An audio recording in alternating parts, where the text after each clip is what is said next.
Fallout 4 is a game that I've always had fond memories of, and after completing all the achievements, I thought I would never play it again. Just on Steam, I have around 400 hours, and even more on my Xbox One. The game does a fantastic job not only keeping the player engaged with the improved combat that has been built upon from the previous games, but also still has that element of environmental storytelling that makes the Fallout games so enjoyable to play. I'm glad I got to play through it again, not just for fun, but also to engage with the game in a more thought-provoking way. If you have never played Fallout 4, you are living in a period of time where there's an ongoing conflict between China and the United States. You have a loving family, and you're enjoying morning leisurely activities. As the news spouts its propaganda against the enemy, you enjoy a cup of coffee that is the perfect drinking temperature made by your robot butler, Codsworth. Codsworth does a lot of necessary chores around the house, and even sometimes takes care of your baby, Sean. Life is comfortable, and you are happy for you and your family. You hear knocking at your door, hesitant to answer because it has been the same salesman who has been pestering you for weeks. You answer the door, and the Vault-Tec salesman offers a space in a vault just in case of the bombs dropping. You then discuss future plans of going to the park with Sean and your wife, with your mindset at ease that your family has a place to go when the inevitable devastation of both nations seems imminent. Then suddenly the news anchor speaks of bombs going off in major cities. Sirens start roaring, as the impending mutual assured destruction ensues. You and your family run to the vault, where you see others also attempting to run for safety. Military vehicles cover the street, making the situation seem even more dire. Military personnel are guarding the entrance to the vault, where you see the Vault-Tec salesman get turned away. Fortunately for you, your whole family is on the list. They let you through, while the military urgently tells you to get on the elevator. You slowly descend below to the safety of the underground as you narrowly escape. You can see above you the shockwave left behind from the blast, with everyone else that was waiting at the gate either dead from the initial blast or having to suffer through the bloodshed and chaos of the irradiated waste that was once America. Total atomic annihilation. After getting acquainted with your new home, you are led to a place where you will spend the next 100 years. You are cryogenically frozen as you see your wife and child for the last time. Time passes, and you see a mysterious figure who murders your wife and kidnaps your son. You are refrozen and wake up in the future. It was once your safe haven, but now it is a graveyard. Everyone that was in those pods died to some malfunction. You manage to fight your way to the surface as you attempt to find your kidnapped son. Through your travels, there are many moral dilemmas, whether that be stealing food to survive, or even extorting others for money by threatening violence. There are a lot of temptations to just throw away your morals for the sake of survival in the lawless wastes. The moral dilemmas that you face, one must ask the essential question: how do you value life? Can you do anything for the sake of self-preservation, or do you believe in true justice? As you go throughout the game, you hear talk of the Commonwealth's boogeyman, the Institute. The Institute is capable of creating synthetic life which are known as synths, which are indistinguishable from human beings. This creates paranoia within the people of the Commonwealth because the Institute uses synths to replace individuals to monitor what is going on in the Commonwealth. Synths even have a bad reputation amongst the people of the Commonwealth, even when not oriented with any of the factions. Depending on what faction you choose will determine the outcome of all synths and the Commonwealth itself.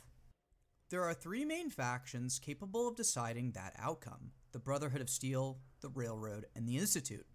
The actions of these groups all stem from how they feel about synthetic humans.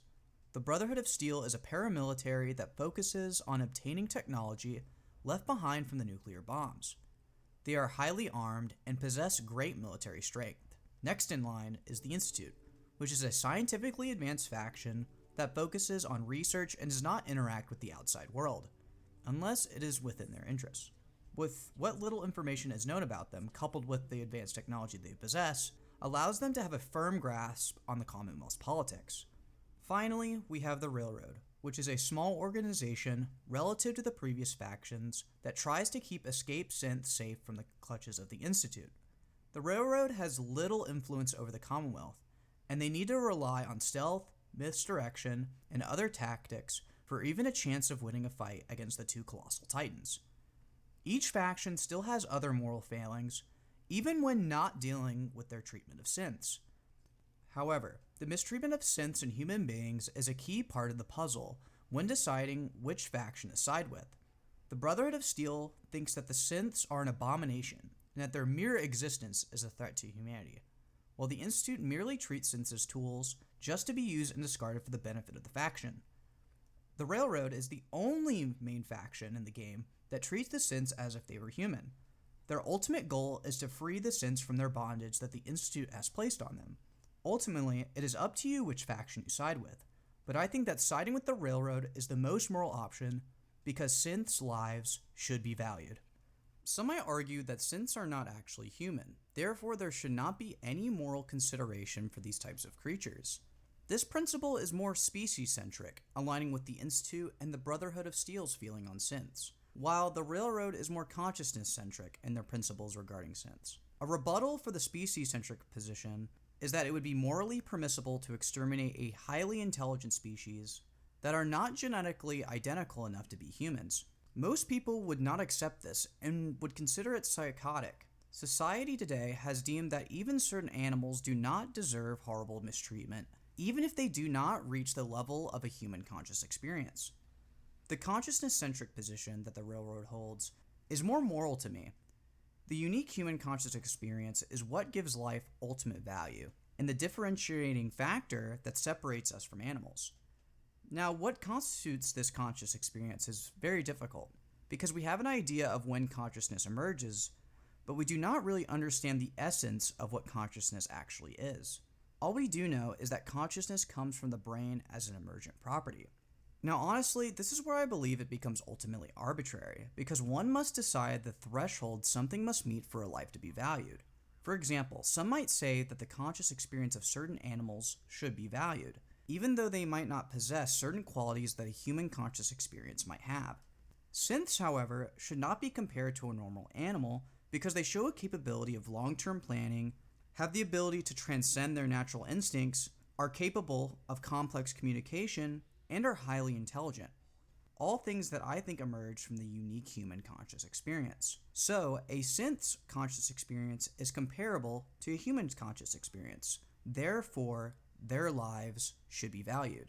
But one might say that one thing that makes us human is that we are also very emotional creatures, which synths also display. This is important because one thing that differentiates machines and animals is the capacity to feel emotions. Even if a computer was to have a conscious experience, if they had zero capacity to feel emotion, then there should not be any moral consideration because you cannot harm something that has the incapability to feel. To me, killing something that is absent of emotion is no different than destroying a rock. Synths display a level of empathy that is comparable to a human being. They are also able to experience love, hate, frustration, and all the other emotional burdens that we must live with. Some might argue that synths are just mimicking a conscious experience and emotion, and it is merely just ones and zeros. But how is that really any different than the neurons firing in our brains, and chemical signals that form our human conscious experience and emotions? The point is, the only real difference of the emergent property of consciousness and emotion might be different physically, but are the same in their function. These qualities that synths possess in their totality should be given the same moral consideration as we would give a human being. Fallout 4 may be just a game, but it reflects the nature of humanity and its imperfections. Some people might play the game and might think they are doing something good, but they are actually committing acts of evil. Understanding one's own humanity is essential in understanding others. And while not directly, the ideas expressed in Fallout 4 give opinions on issues such as abortion, animal rights, capitalism, and anything else dealing with life itself. Attitudes on how we value life can change over time.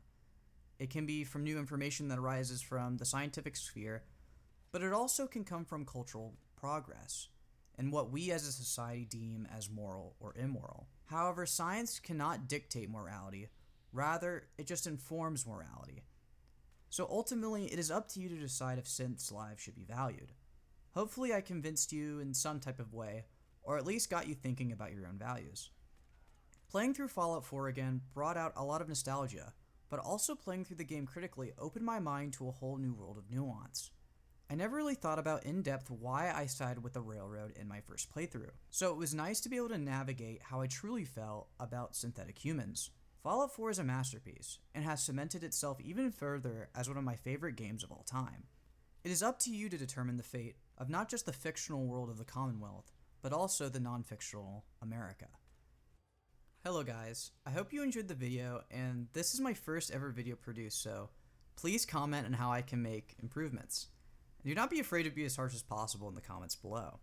I'd like to thank my professor for making this video possible and giving us more freedom on this project dealing with futurism. I'm looking forward to making more videos in the future, and as always, stay safe out there. Peace.